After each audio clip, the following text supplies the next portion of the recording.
Christopher Thunder here from the world's dirtiest workshop. I'm here to remove my front wheel on my NC700X.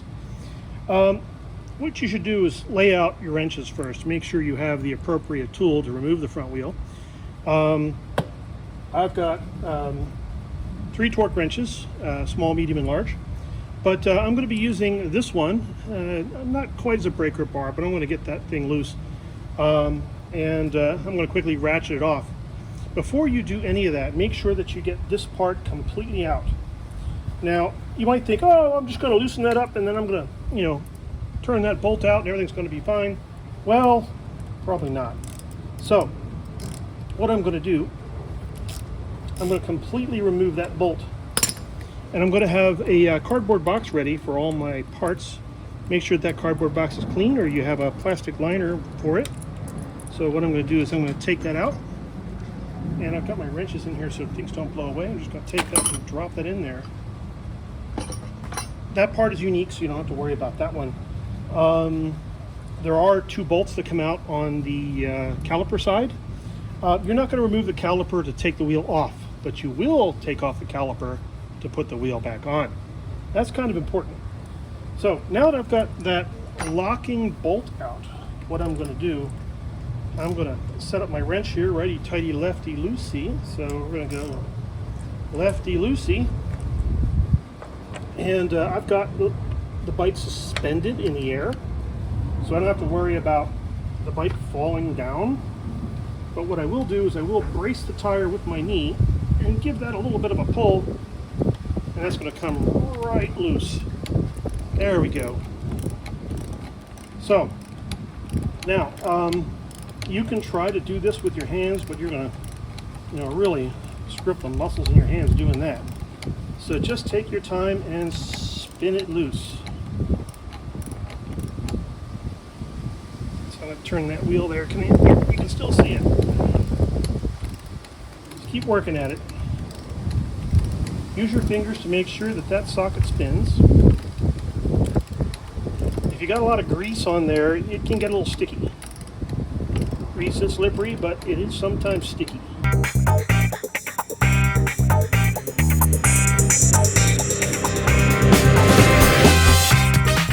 Alright, so that's out pretty far. I'm going to take that special socket out of my torque wrench there.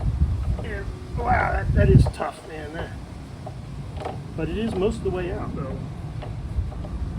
That's why I said, don't just, start spinning it, because you'll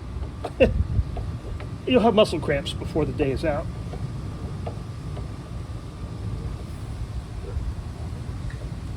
That feels like that's about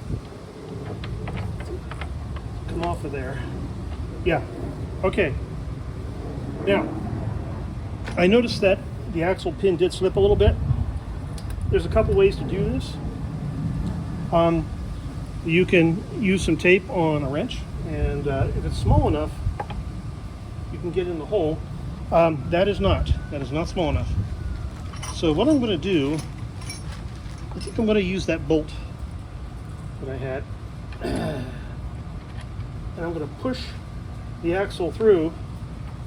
I'm going to turn off the video here and show you from the other. Okay, we're back driving the axle bolt out. You can use a bolt, or you can use the nut driver from your kit, and just tap that through so you get your hands on it and pull that out. Okay, so we're on the other side, and you can see I've knocked that out pretty good, and I can't get my hands on that. So don't touch the tire, because you will get the tire all greasy. Okay, the wheel has fallen down. All right, so the wheel's turned this way a little bit because it's through there. You're going to find that there's a bush or a spacer on both sides.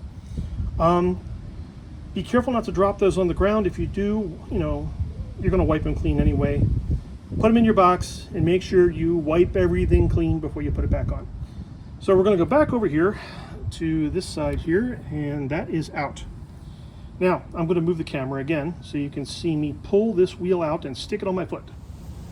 Okay, so I have my box with my plastic liner ready.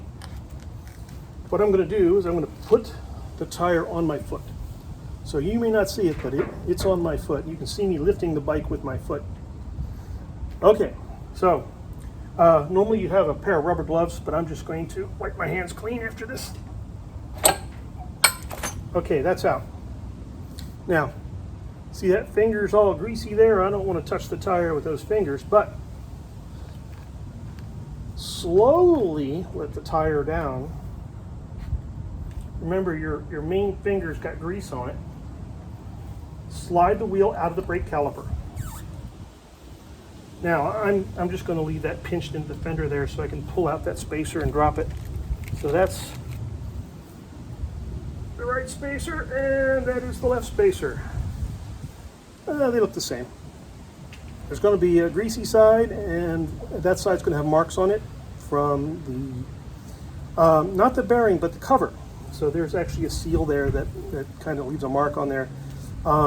Always make sure that your seal side in, even if you get the spacers swapped. It shouldn't matter if they're the same on both sides on this bike. But there you go, that's the spacer, and you can even see the lines in there from the seal. So I'm going to put that on the left side of my box, and I'm going to go wipe my fingers off while the tire's trapped in here and won't roll away.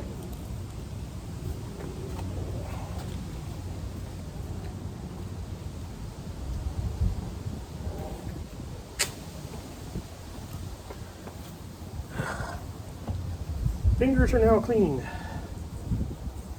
Okay, so the tire is loose. You have everything you need to get this tire out. Now, the bike is suspended. You can lift the fender up to get the wheel out. I'm just going to spin the tire that way, and out we go. So that tire's out of there. And I'm off to the tire shop.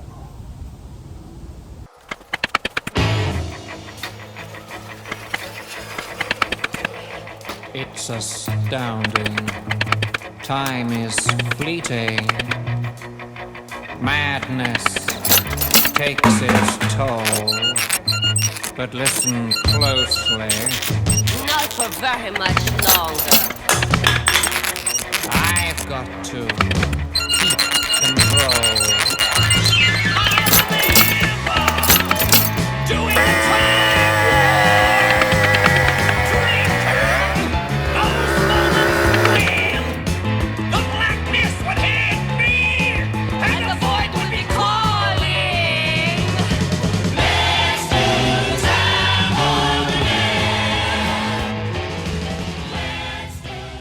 This is Christopher Thunder from the world's dirtiest workshop saying, fix your wheel bearings.